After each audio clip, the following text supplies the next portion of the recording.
Queridos irmãos, é com muita alegria que estamos aqui para esse nosso bate-papo. Porque na realidade, com tantas celebridades, falando pela internet, eu acredito que eu considero esse nosso encontro realmente um encontro fraternal, com corações amigos, com os quais nós vamos trocar algumas ideias, ainda que distantes, para que nós possamos matar essa saudade dos queridos irmãos que se encontram à distância, mas muito perto dos nossos corações.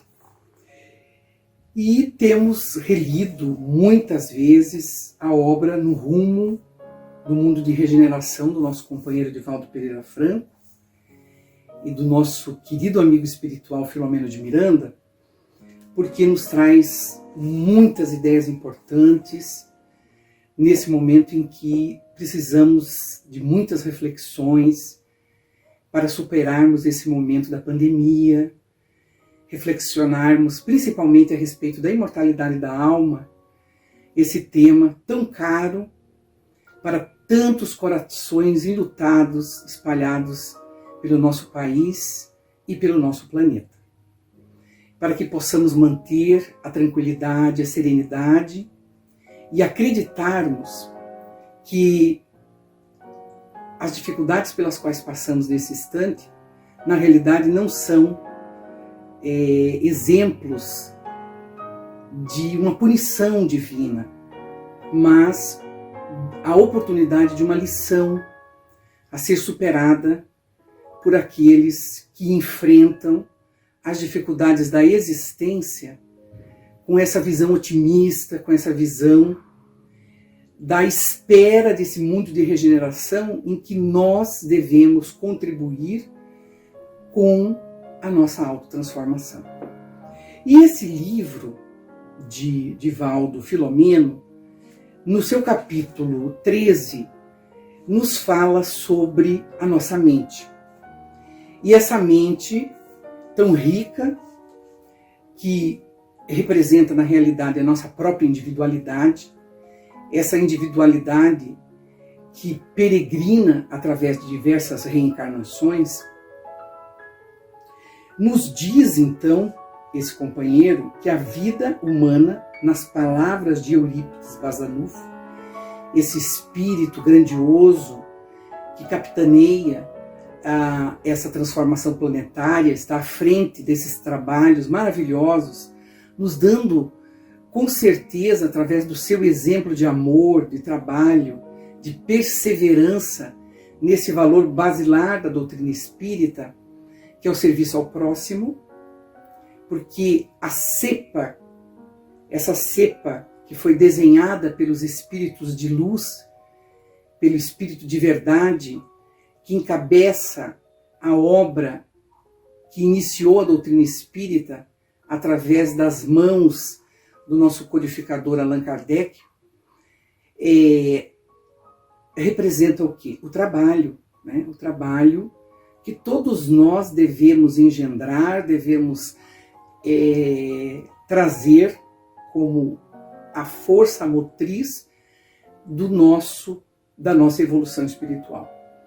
Então, Eurípides, esse espírito maravilhoso, ele nos diz nesse capítulo, na sua mensagem, que é toda maravilhosa, a gente não cansa de ler essa mensagem, ele nos diz o seguinte, que a vida humana é mais de natureza mental que orgânica, estabelecendo os parâmetros de comportamento de acordo com a cultura das ideias íntimas.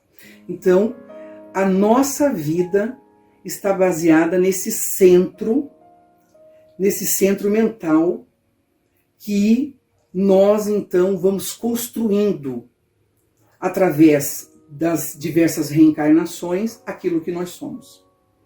E ele, então, complementa com uma frase de Jesus, que aonde estiver o teu tesouro, aí se encontra o seu coração. Então, onde estiver o teu tesouro, aí se encontra o seu coração. Aí se encontra o quê? Todo o anelo, todas as nossas metas, tudo aquilo que nós desejamos nas nossas existências está, então, as nossas motivações, né? Aquilo que nós realmente colocamos como fanal, como objetivos a serem atingidos. Tudo quanto acalentamos nas nascentes do ser, o pensamento passa a ser de nosso interesse inadiável, mesmo que disfarcemos, evitando que o exterior revele o ser real que está oculto. Então, todo o texto, que se nós lêssemos aqui, daria a nossa pequena conversa com os queridos internautas. Mas nós temos, então, outras fontes aqui de pesquisa, de várias pesquisas que nós estamos fazendo.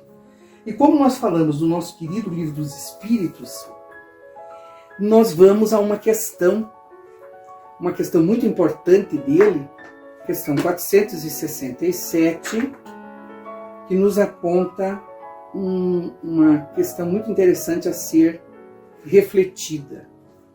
Diz a questão 467: pode o homem eximir-se da influência dos espíritos que procuram arrastá-lo ao mal?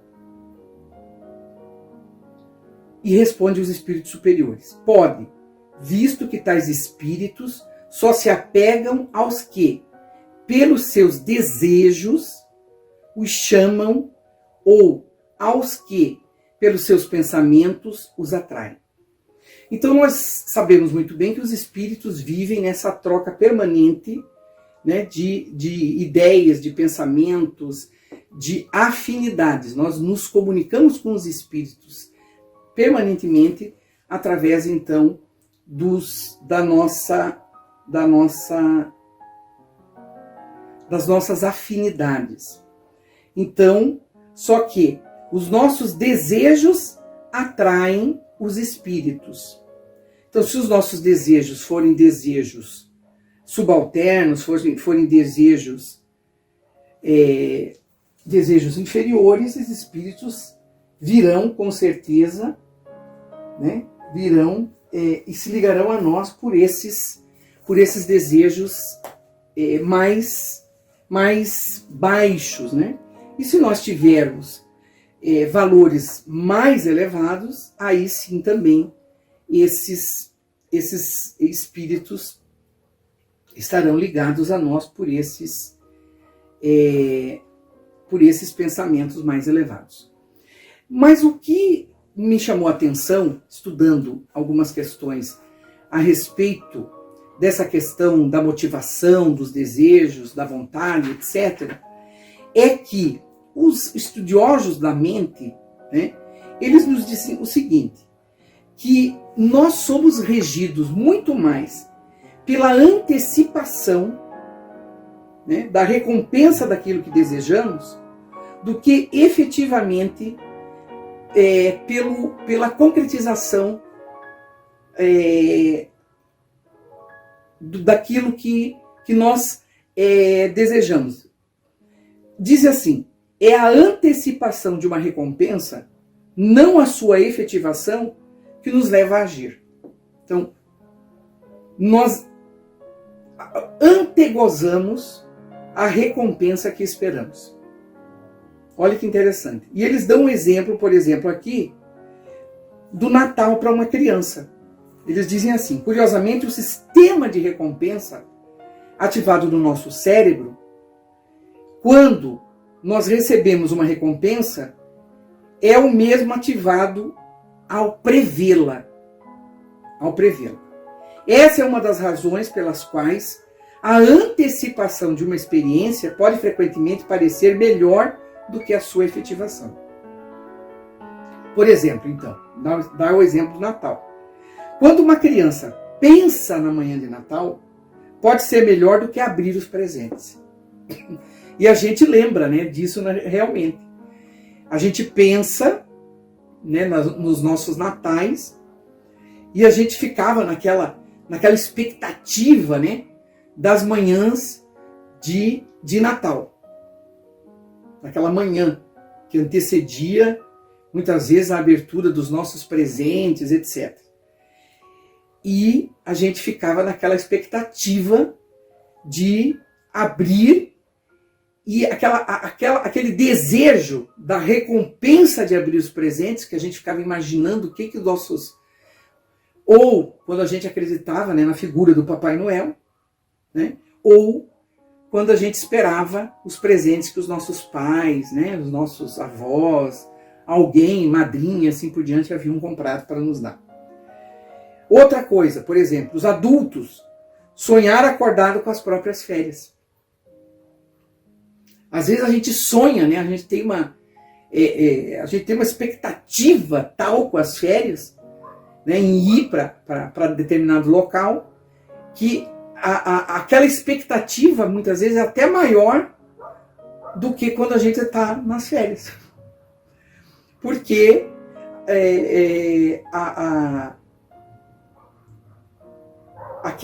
aquela expectativa, por exemplo, a gente não imagina a concretização do ato em si. Né? Porque na nossa mente, por exemplo, a gente vai para a praia, não tem mosquito, né? Na nossa mente não tem. Agora mesmo, que a gente não pode viajar para lugar nenhum, essa expectativa de viajar deve estar uma coisa louca na cabeça de todo mundo. Quem está cumprindo realmente as regras realmente do isolamento social, que nós devemos cumprir,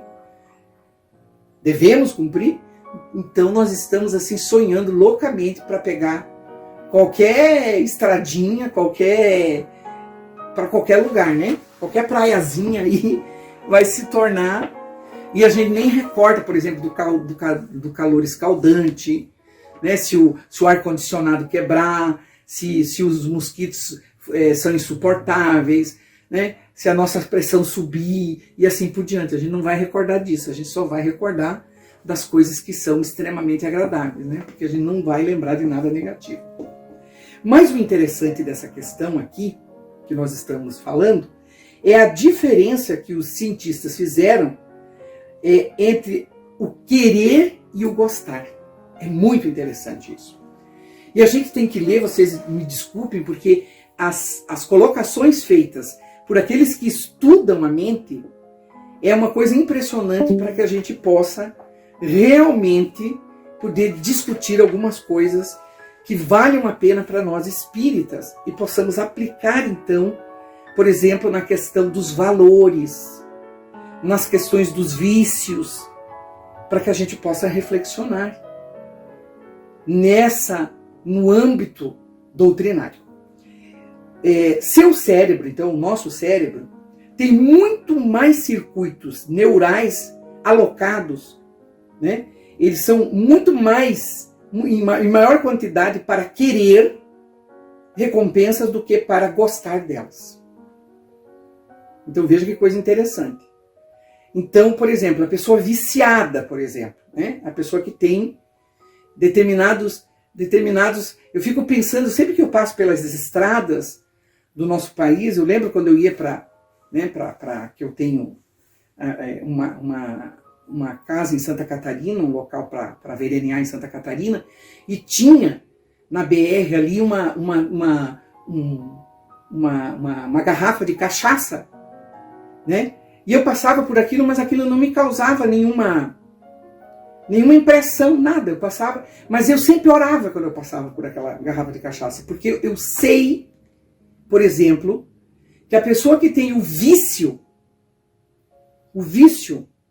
né, do alcoolismo, como aquilo deveria fazer o quê? Um chamado. Porque a pessoa que tem o vício, ela é rapidamente o quê? Acionada no seu psiquismo, né? No seu psiquismo, ela olha para aquilo e tem o quê? Ela tem o quê? Um sentido de recompensa, já uma antecipação de recompensa quando ela vê aquilo. Ela já faz na sua mente, por exemplo, ela se vê, sei lá, com o copo, com aquela garrafa virando, ela sente a antecipação nas suas papilas gustativas do álcool na sua boca e assim por diante. Então vocês vejam como a coisa é complicada, né? Quando a gente tem então essa questão desse querer, desse desejo, né, descontrolado. Então o vício, né, Porque, veja, nós temos alocados nessa questão neuronal uma quantidade muito maior de neurônios vinculados a essa questão da recompensa do querer. Então, os centros do desejo do cérebro são grandes. O tronco encefálico, o núcleo accumbens, a área tegmentar ventral, o corpo estriado dorsal, a amígdala e porções do córtex pré-frontal. Você veja, tudo isso aí. Em comparação, os centros de prazer do cérebro são muito menores. Um ponto, é um pontinho localizado desse prazer, é um ponto apenas. E são distribuídos como pequenas ilhas em torno do cérebro. Por exemplo, os pesquisadores descobriram que 100% do núcleo accumbens é ativado durante o desejo. Enquanto isso, apenas 10% da estrutura é ativada durante o prazer. Então vocês vejam como o desejo, quando a doutrina espírita fala, e então nós voltamos aqui na questão 467 do Livro dos Espíritos, né? Voltamos nela, vamos voltar na questão 467 do Livro dos Espíritos. Pode o homem eximir-se da influência dos espíritos que procuram arrastá-los ao mal? Pode, visto que tais espíritos só se apegam aos que, pelos seus desejos, os chamam, ou aos que, pelos seus pensamentos, os atraem. Então vocês vejam que, quando, se eu não me engano, também aqui na questão 919 do Livro dos Espíritos, né, diz aquela frase lapidar, conhece-te a ti mesmo.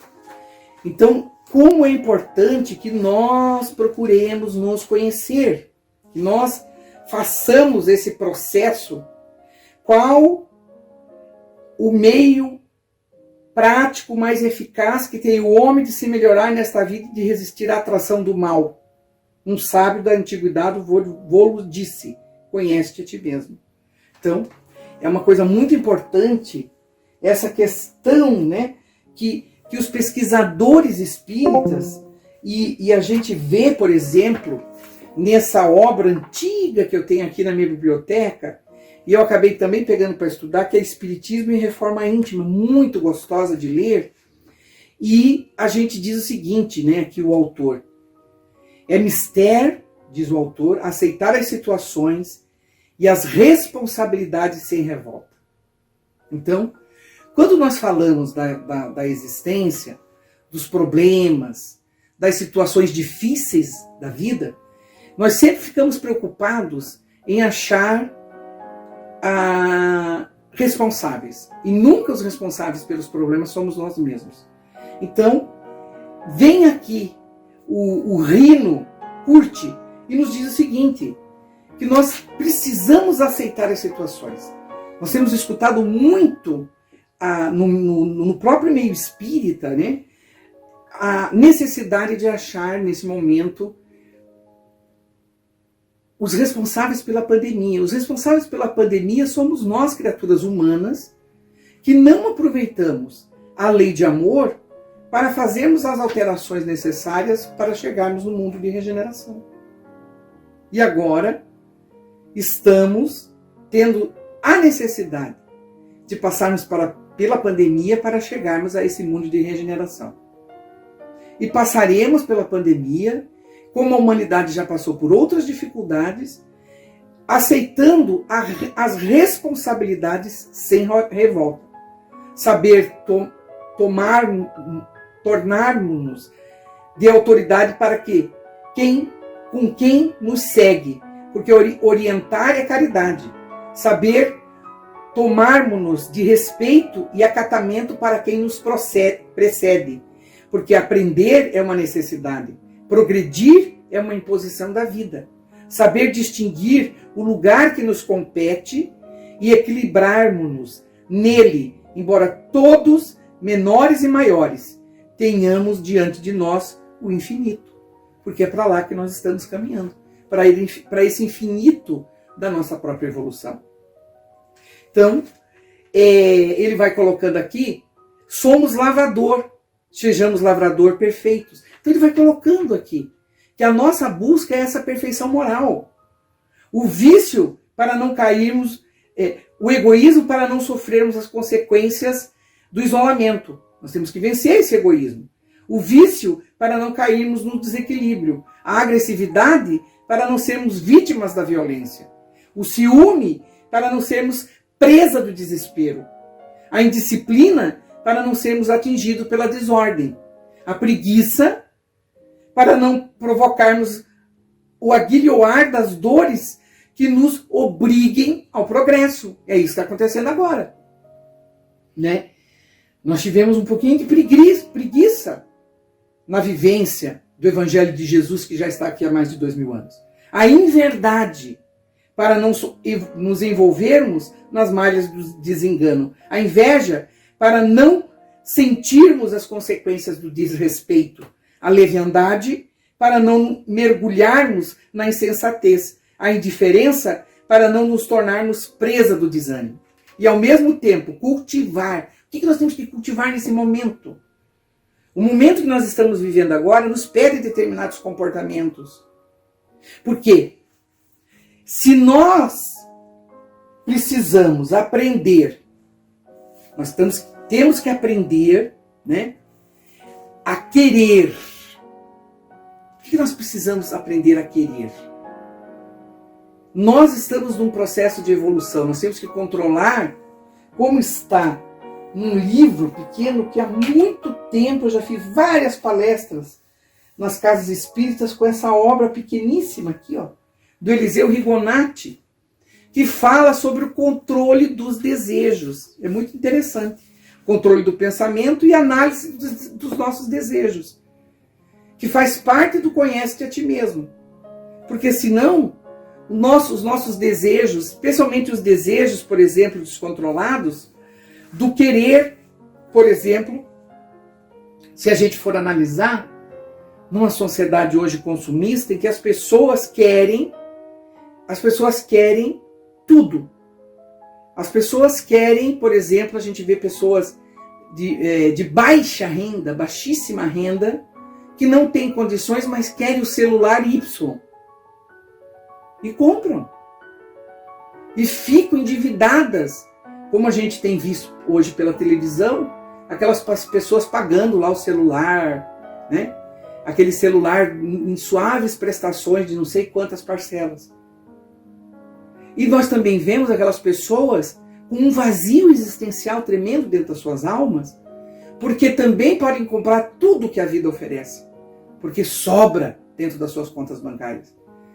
Eu recentemente, mudando de canal, porque eu não assisto certos programas, mas passei por um canal aí que mostra as casas mais caras do mundo, as cozinhas e os banheiros, e tinha um cidadão que ele tinha, sem crítica nenhuma, cada um pode querer e gostar daquilo que quiser, né?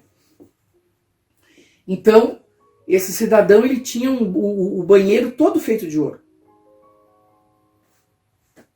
É um gostar, né, diferente, esse gostar da pessoa.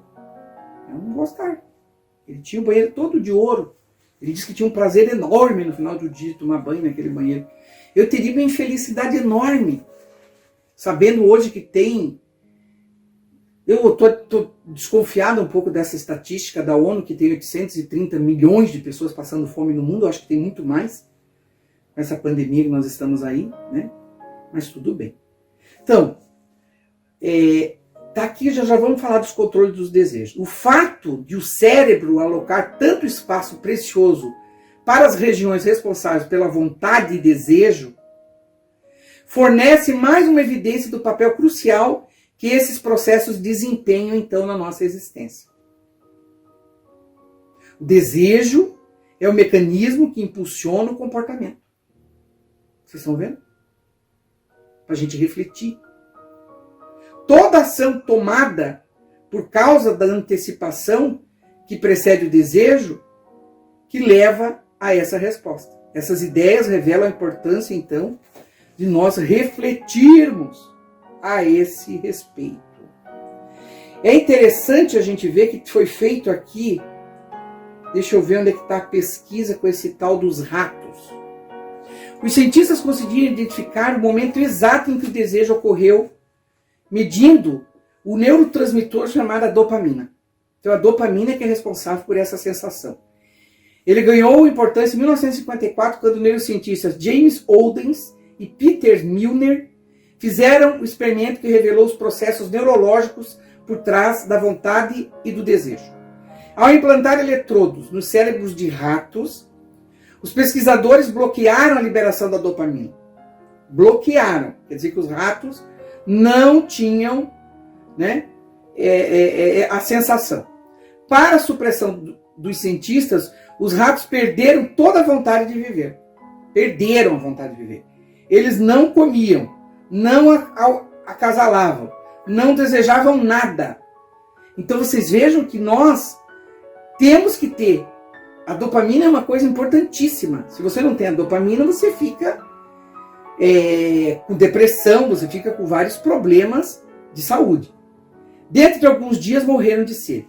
Em estudos de acompanhamento, outros cientistas também inibiram as partes da dopamina no cérebro, mas desta vez borrifaram pequenas gotas de açúcar na boca dos ratos com supressão de dopamina. Suas carinhas se iluminaram com prazer por causa da substância saborosa.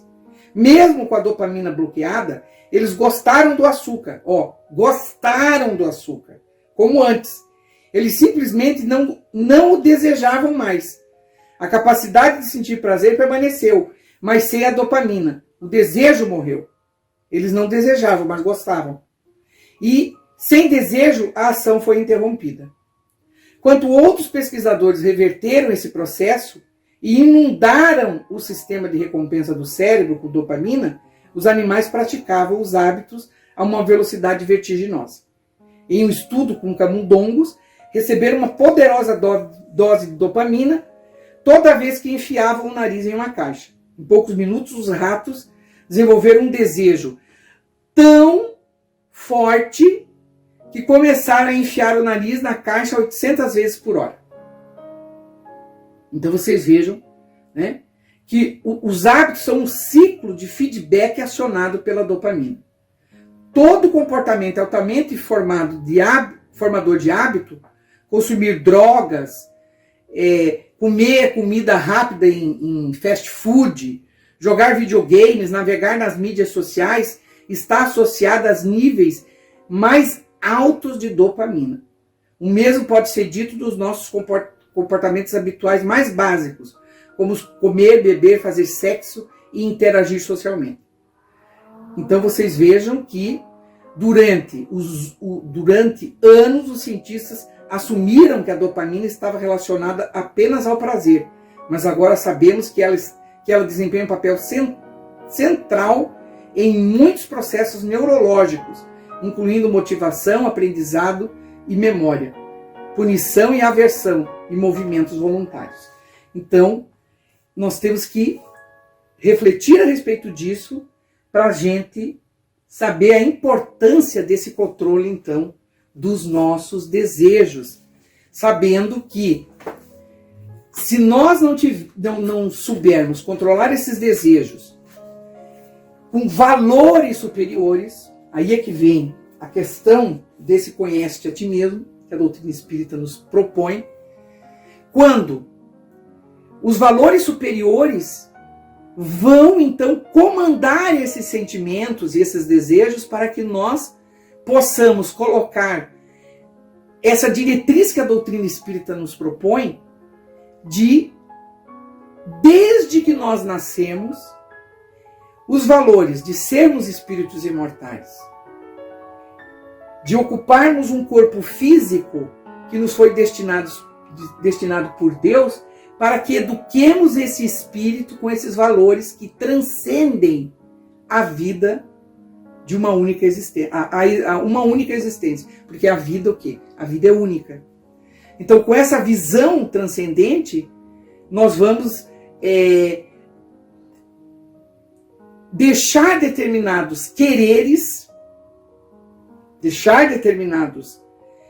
por exemplo, por que um jovem, né, ele se dedica a um objetivo que aparentemente não vai se concretizar no momento, como passar no vestibular.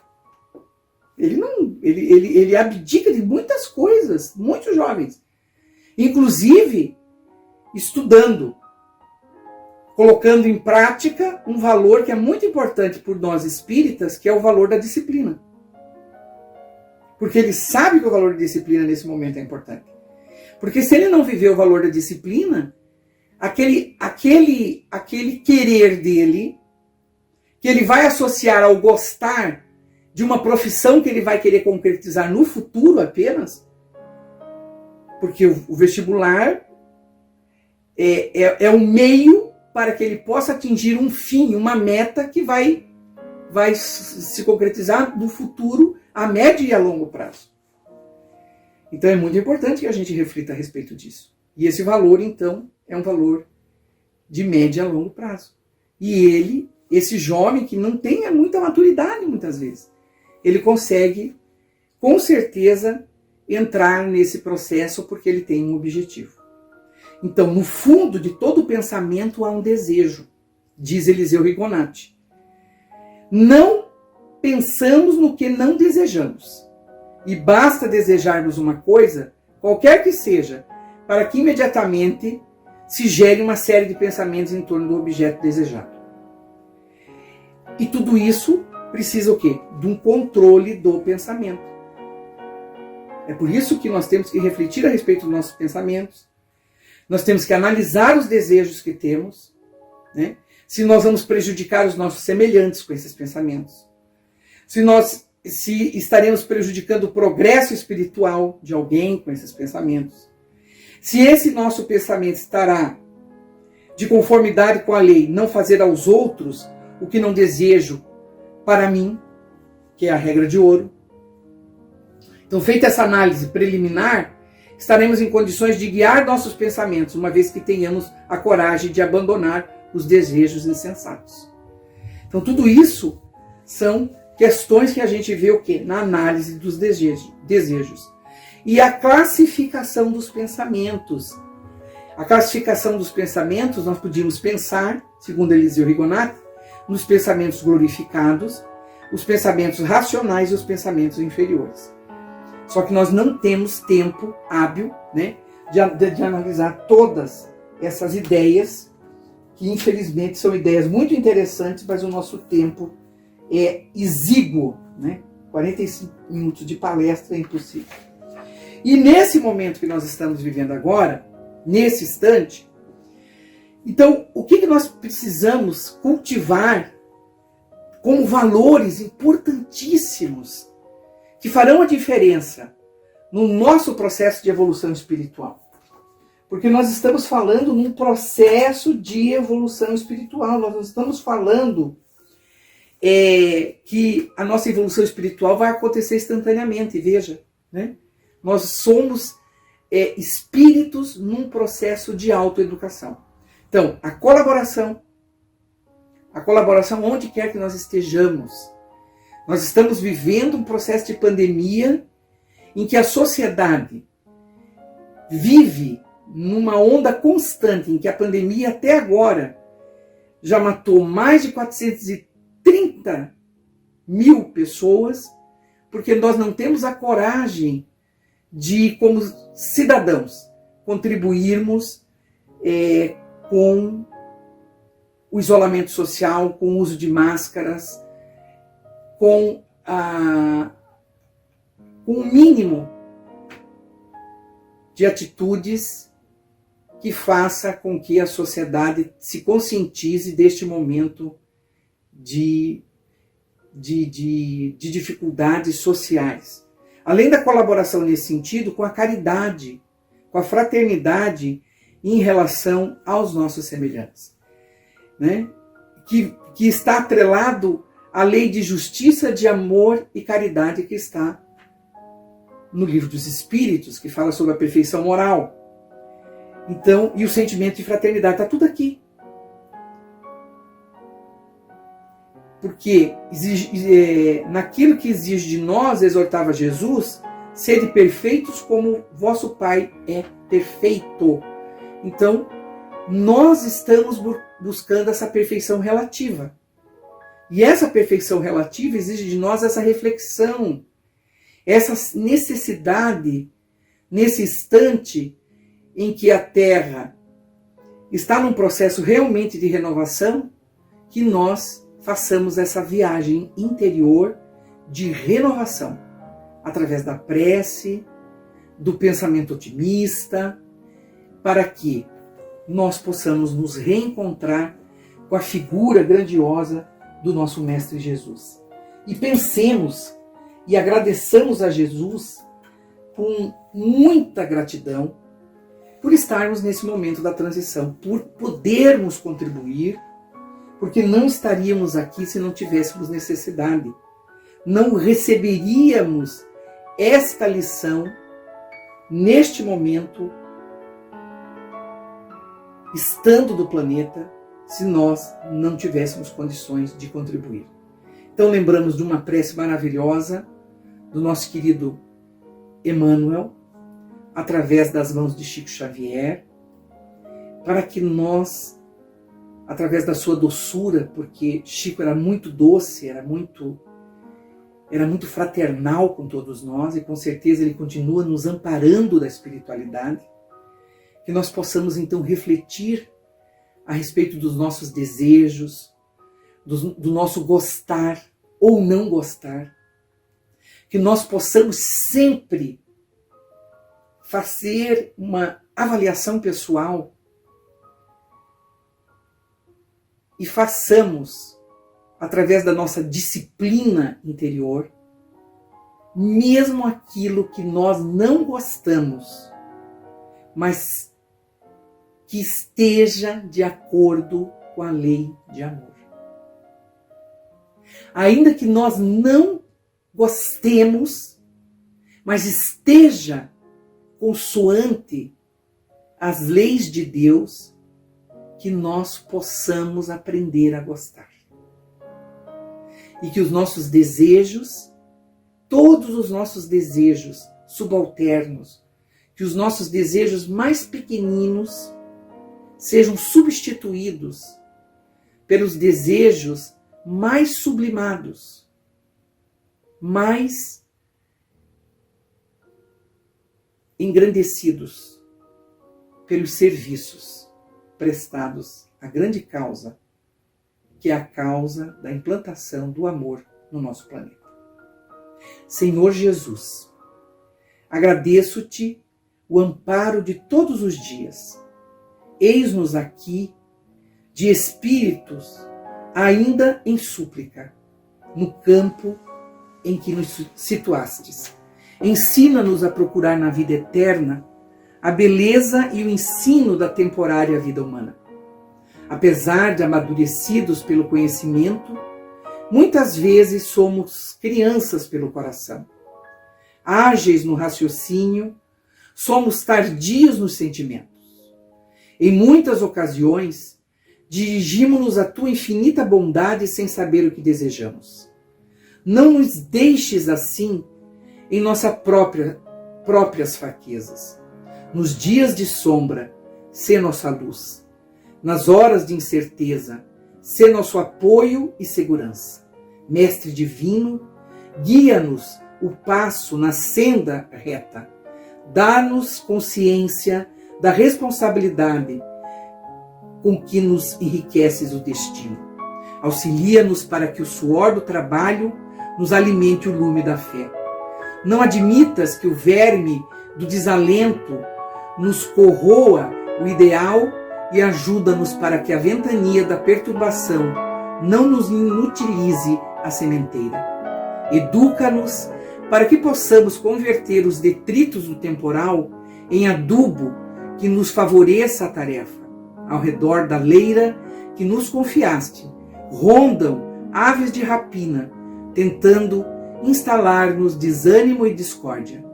Não longe de nós, flores envenenadas deitam capitoso aroma, convidando-nos ao repouso inútil, e aves canoras da fantasia, através de melodias fascinantes concitam-nos a ruinosa distração.